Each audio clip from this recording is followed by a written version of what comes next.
nobles, and it has been enacted on stage and made into movies numerous times. Oliver Twist is the story of a poor orphan boy who was abandoned.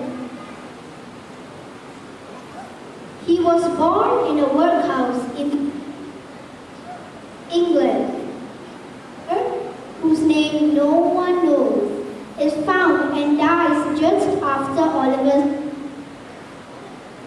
the first of his life in a badly run home for orphan boys, and is then transferred to a workhouse for adults.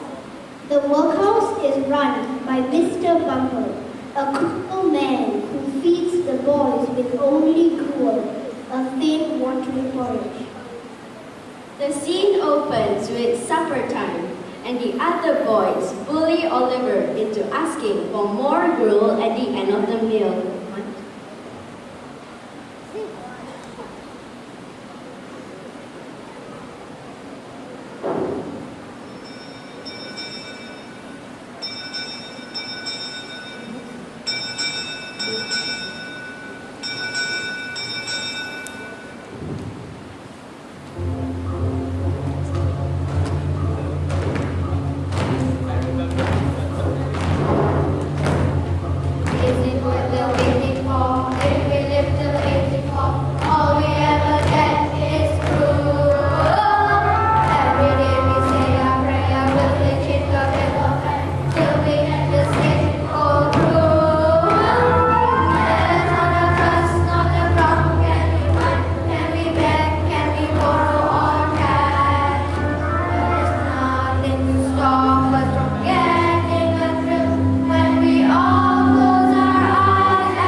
example, the parish leader offers £5 to anyone who will take the boy away from the workhouse.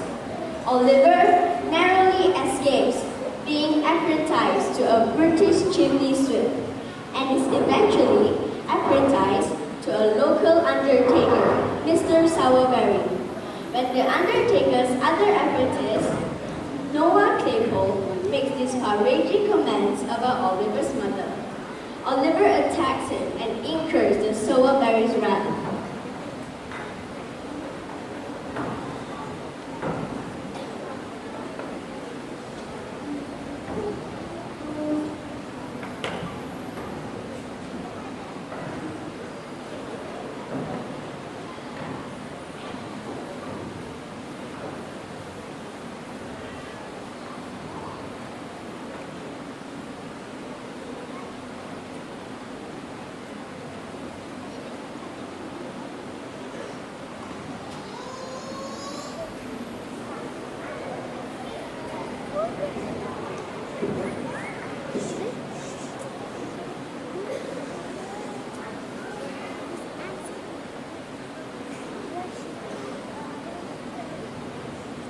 Mr. Bumble, sir, may I have some more?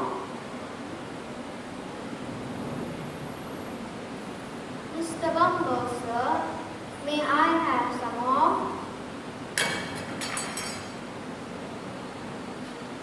Did you just say more?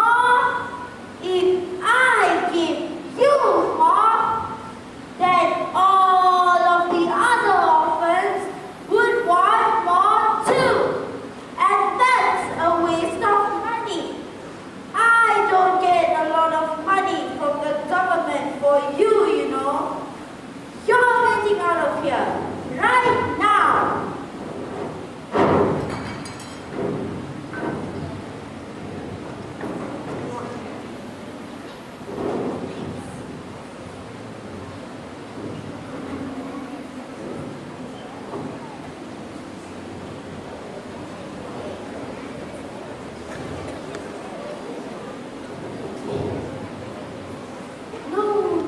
Noah, you're doing it all wrong.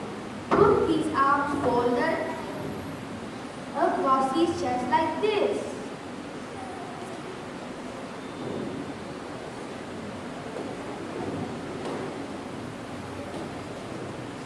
Sorry to interrupt, sir, but you're the local undertaker, if I'm correct. Yes, that's right. I'm Mr. Sowerberry. What do you want from me? I have this 10-year-old boy.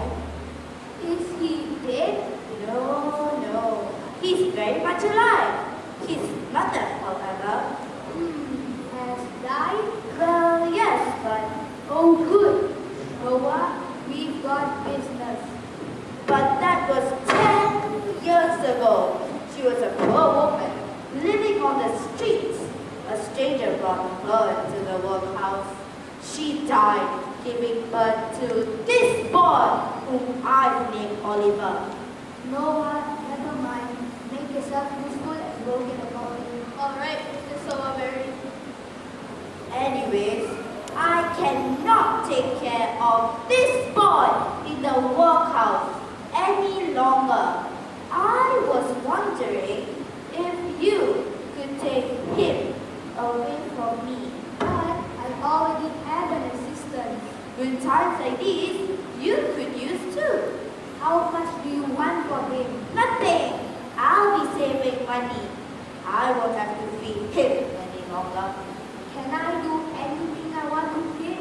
Anything you want, Mr. Sowerberry. Well, oh, all right, I'll take the boy. And you will learn a good trade. Tell me if anything happens, Mr. Sowerberry.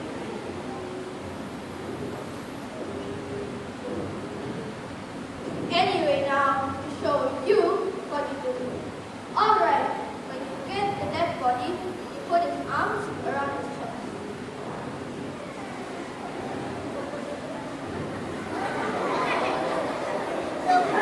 Never mind. Then you just put the body in coffin.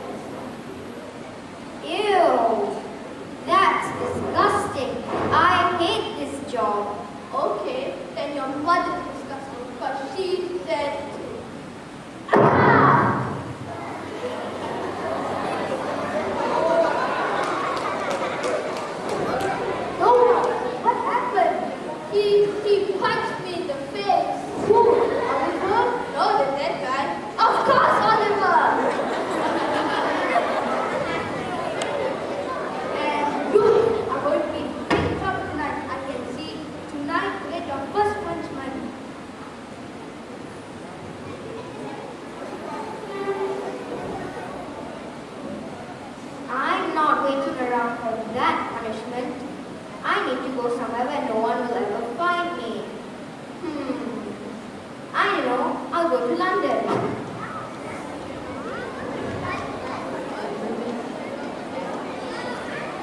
Outside London, Oliver, starved and exhausted, meets Jack Dawkins, a boy his own age. Jack offers Oliver shelter in the home of his benefactor Fagin, who is a career criminal and trains orphan boys to pick pockets for him. After a few days of training, Oliver is then sent on a pickpocketing mission with 2 other boys.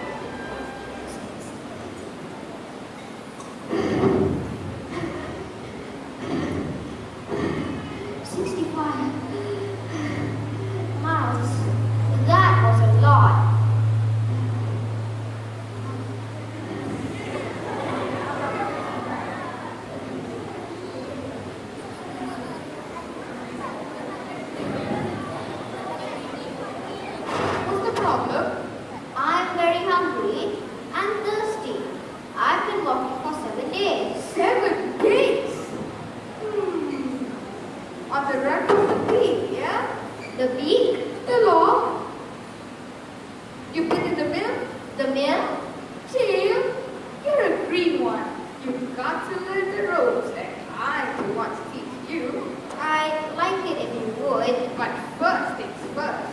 But you wouldn't mind some eat, yeah? I wouldn't. Go on then.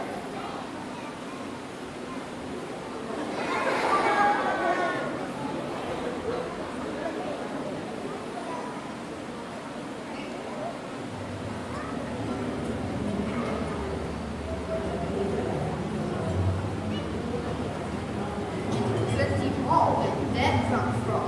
Now tell me, what's your name? Oliver, sir. Oliver Twist. I'm Jack Dawkins, but that Dad knows me cautiously Artful Dodger. Dodger for short. Pleased to meet you, Dodger. You should be. You're going to London, right? I am. Do you have somewhere to sleep? No. Do you have a job? No job. Just so happens, I know a gentleman, a fine gentleman who loves to help out boys like you. And I'm going to do you a great favor. I'm taking you as that same gentleman. Look sharp now, Oliver. We're out to run this town.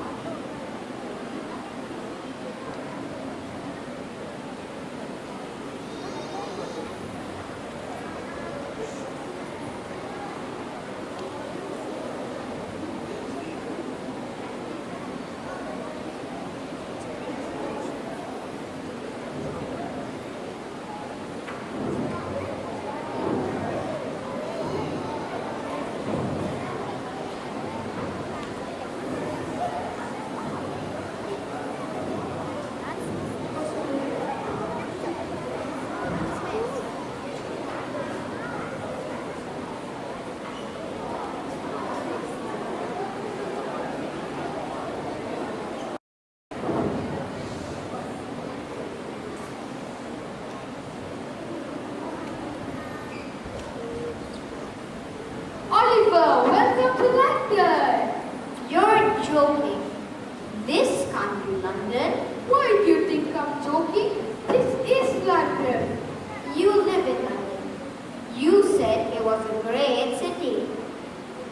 Here we are, home sweet home. I'll take you to the nice gentleman. His name is Fagin. Hi, Fagin. That's the nice gentleman.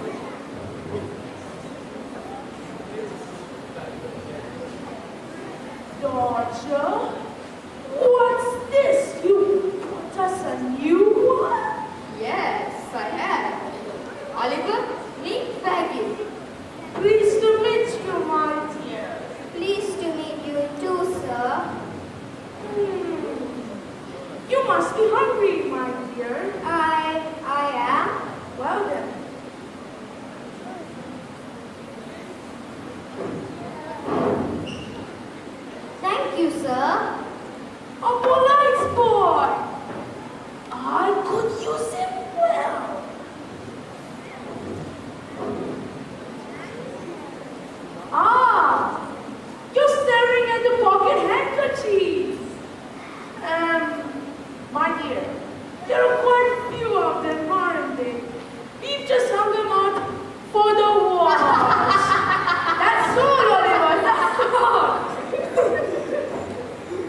indeed, but our line of business is a little better, doesn't it, boy? Not ours.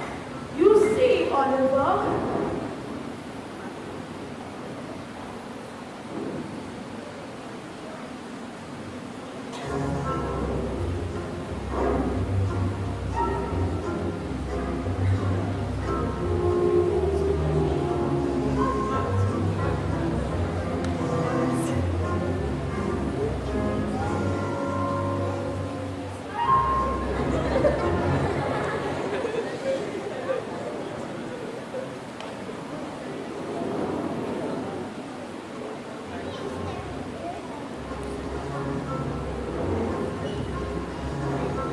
In this life, one thing counts in the back, large amounts. I'm afraid this don't grow on trees. You have to pick a bucket or two. You got to pick a bucket or two, boys. You got to pick a bucket or two. Bananas don't grow on trees. You have to pick a bucket or two. Now show them how we do it, my dears. What should we break our backs stupidly paying tax? Better get some tax income. Better to pick a bucket or two. You got to pick a bucket or two, boys. You got to pick a bucket or two. Why should we all break our backs? Got to pick a bucket or two.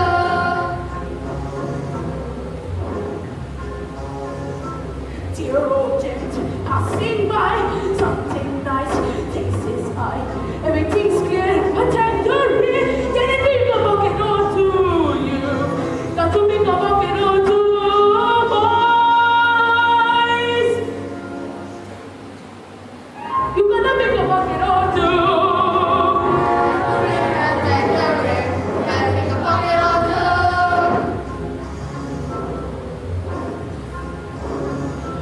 When I see someone rich, both my tongues start to itch. Only to find some peace of mind, I have to make a bucket or two. You got to make a bucket or two, boys.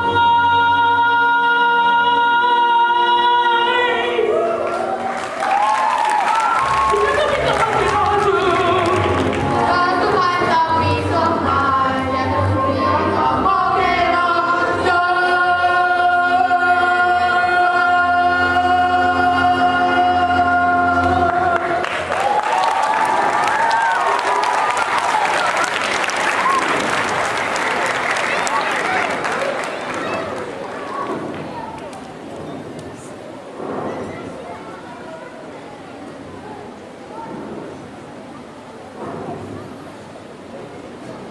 Come on, Oliver, join in.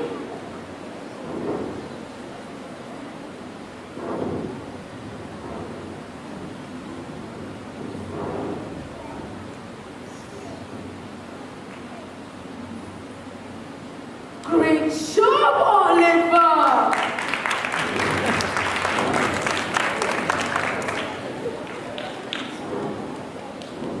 I can't believe it. Thank you, sir. You deserve that. Time for bed.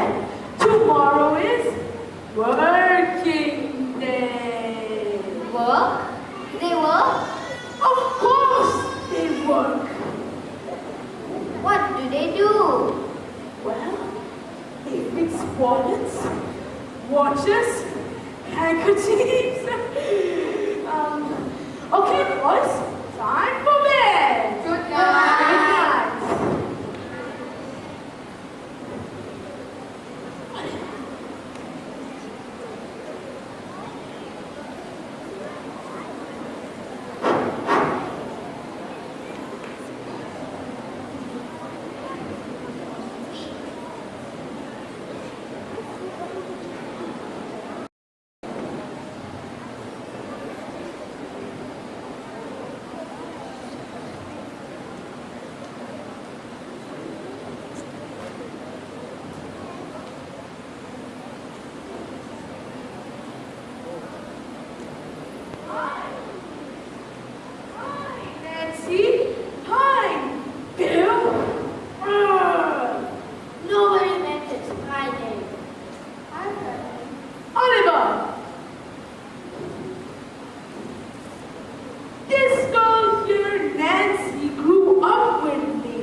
he sees them swipe a handkerchief from an elderly gentleman, Oliver is horrified and runs away.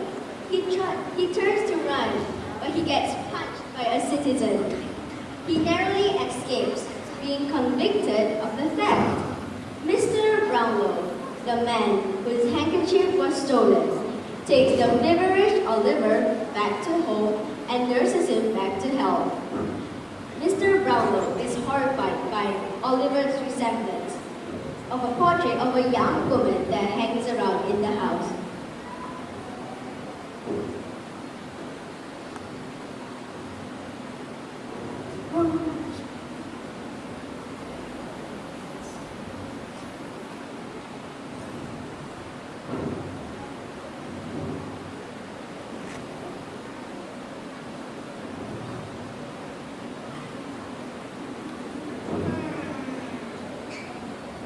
Well, that's strange, because he's been asleep for so long.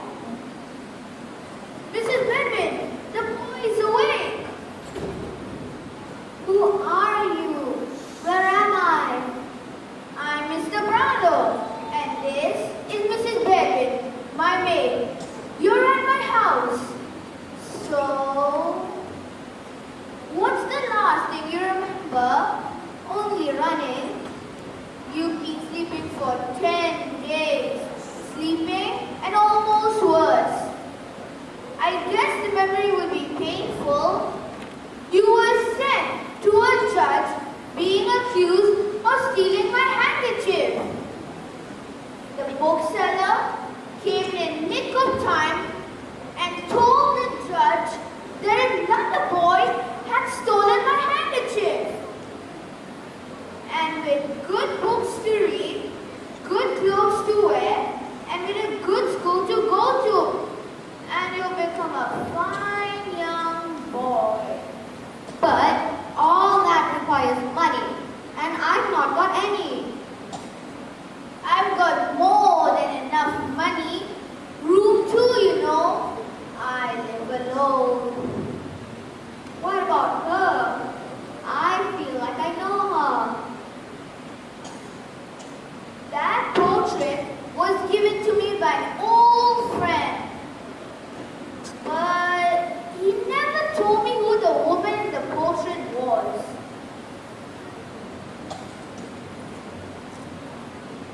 Mr. Brownlow introduces his lawyer, Mr. Griffin. Mr. Griffin is not happy with Mr. Brownlow keeping Oliver, as he thinks that he is a street thief. Mr. Brownlow ignores him and says that Oliver looks like someone he knows. He even invites Oliver to live with him. He also asks him to go and return some books to the bookstore and pay some bills. But while on the street, Oliver is captured and returned to Fagin.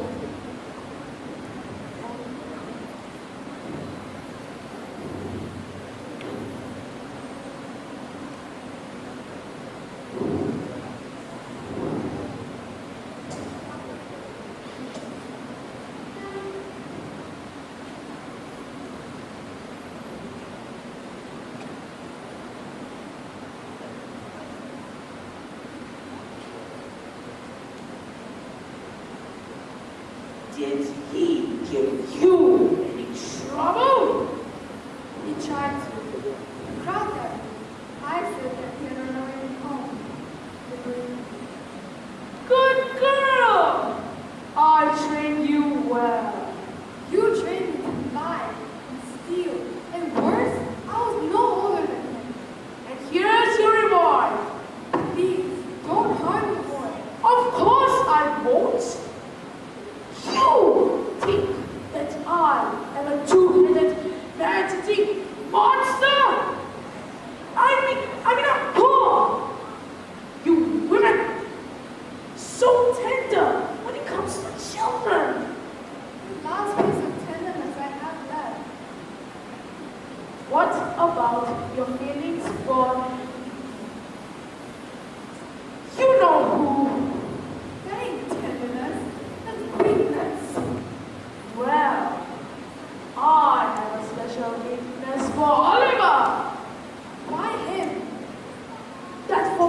know.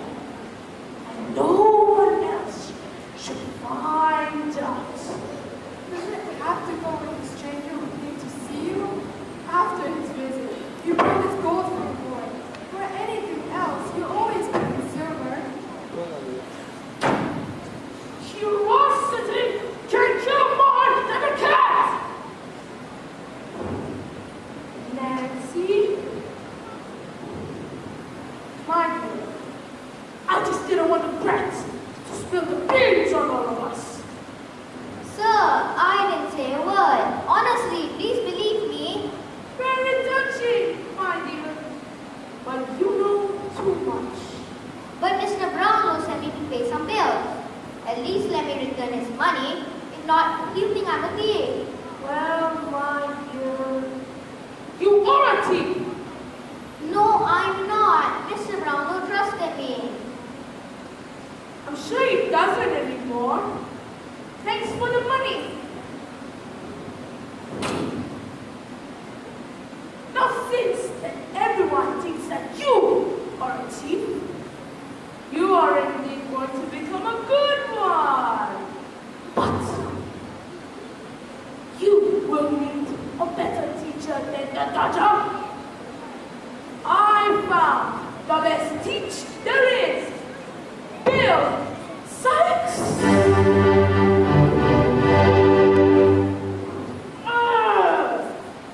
Did I hear my name?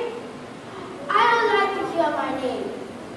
It can be dangerous. Say my name again, and I'll rip your heads off. Go easy on the boy. Stay out, Miss Nancy. Is this the boy you told me about? This is him.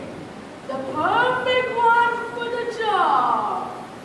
Now, where's the money you promised me for him?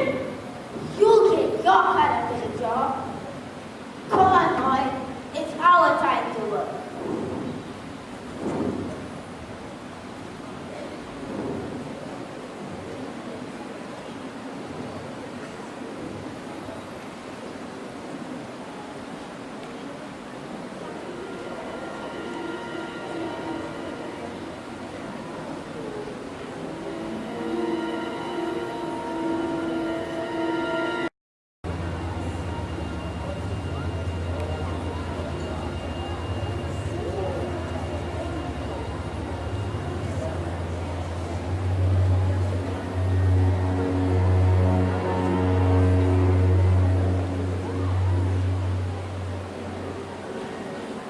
Here's a lesson for you. Or maybe, or else. You're going into the window of that house and straight ahead. Open the door and let me in. You understand? Yes, Bill. I told you, never say my name again. Now go.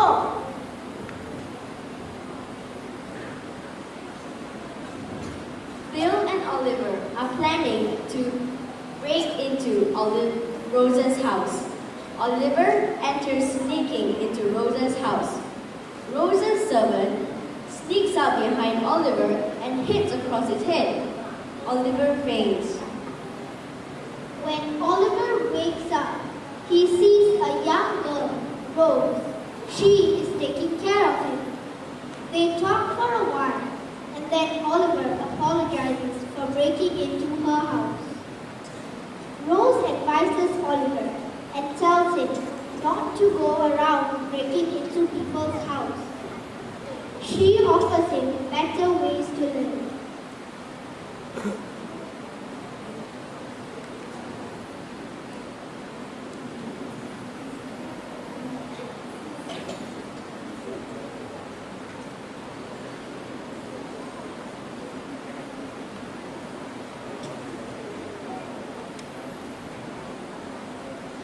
He knew who I was. Tell me, who am I? Mom's conjured his little brother. What on earth could he mean by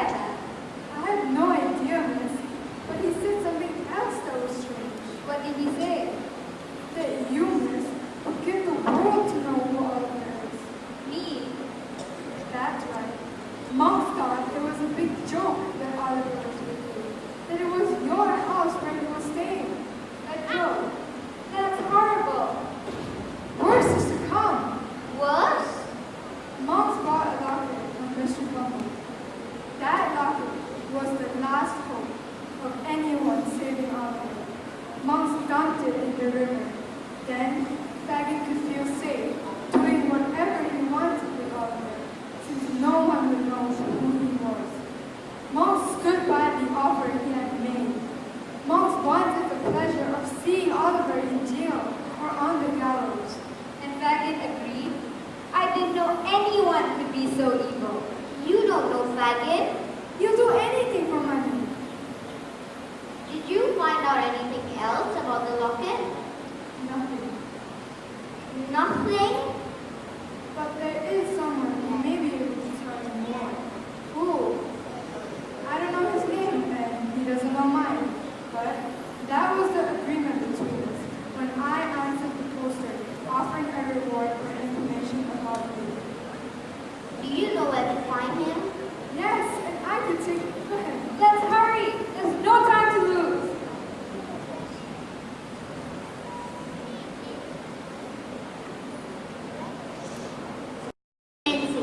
Bring Oliver to Mr. Brownlow. Mr. Brownlow is happy to see Oliver. Rose then tells Mr. Brownlow that Oliver is no thief. Mr. Brownlow agrees and says that he looks like a friend he knows by the name of Lever.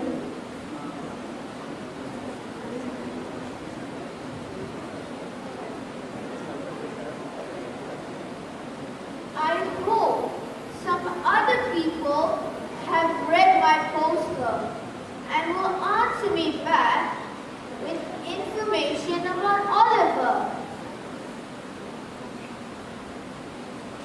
Mr. Brownlow, I'm so happy to see you. I'm so happy to see you too. Where have you been? Well, he's been at my country house for a few weeks. My name is Rose. Pleased to meet you, Rose. I'm Mr. Brownlow. Anyone can see that Oliver is no thief. Of course, when I first saw Oliver, I saw the face of a man with my friend years ago. His name was Leaford. I also saw the woman he loved, who he made a painting of. The portrait of a lady in my room, sir. The very same. Who is she? My friend would not tell me. It was a very long story. My friend's father forced him to marry a girl he didn't love.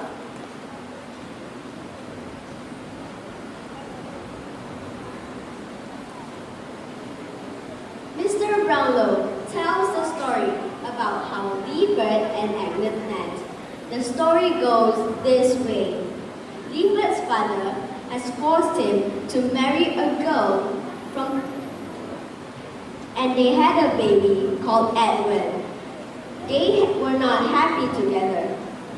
Leaford stayed back and met a girl he really loved. Her name was Agnes. He kept his first marriage a secret and marries Agnes. Leaford decides to go to Europe to end his first marriage. He makes a will, and according to the will, he leaves half of his fortune to his first wife, and the other half to his second wife, Agnes. Sadly, within a month, Leaford dies, and not long after, his first wife dies too, leaving Monks or Edward. Mr. Brownlow finishes his story.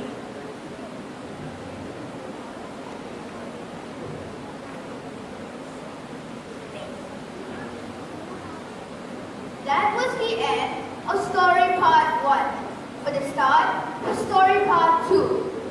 I went to Mr. Bumble's orphanage and questioned him. He told me about a locket. It had once belonged to a woman who had died in the workhouse, giving birth to a baby boy. A baby boy? Yes. Have you never heard of a baby boy? What was his name? I think you know. No, I don't know. Yes, you do. I think you do know. No, I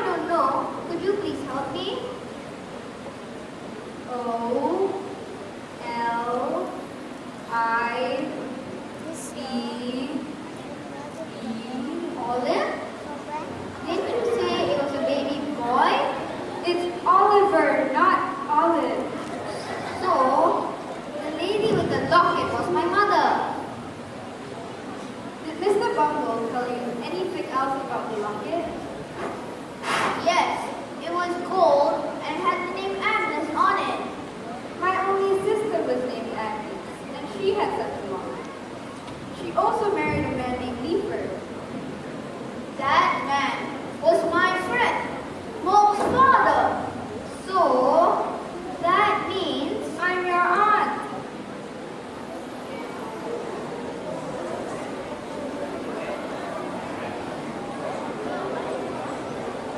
In the meantime, Fagin's gang had overheard Nancy, and Bill Syke murders her.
Up in the name of the law. you're wanted for hiding a killer.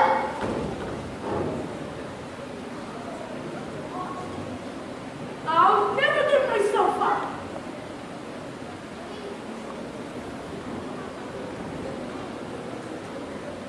Unless we can make a deal. A deal? What kind of a deal? I'll give you a bunch of tips. It's a good trade. You get a bunch of evil kids, and you just have to get a poor, harmless old man. Oh, Forget it. You're coming with me. I'll never Get him, lads! No! I've done enough stuff for you! No, what we did for you. Give us a break for helping us naggle Fagin. Tell it to the judge. You're all coming with me. No!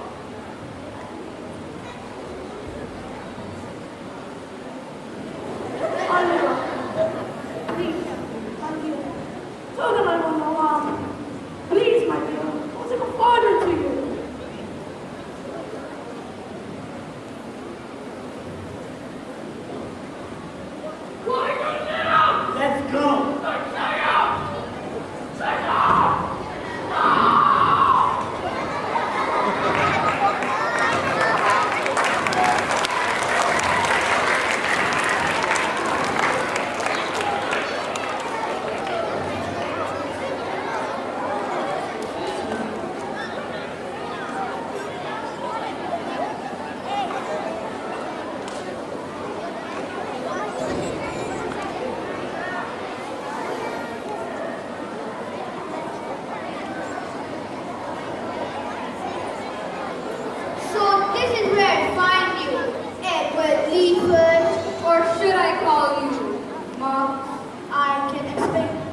Letter J.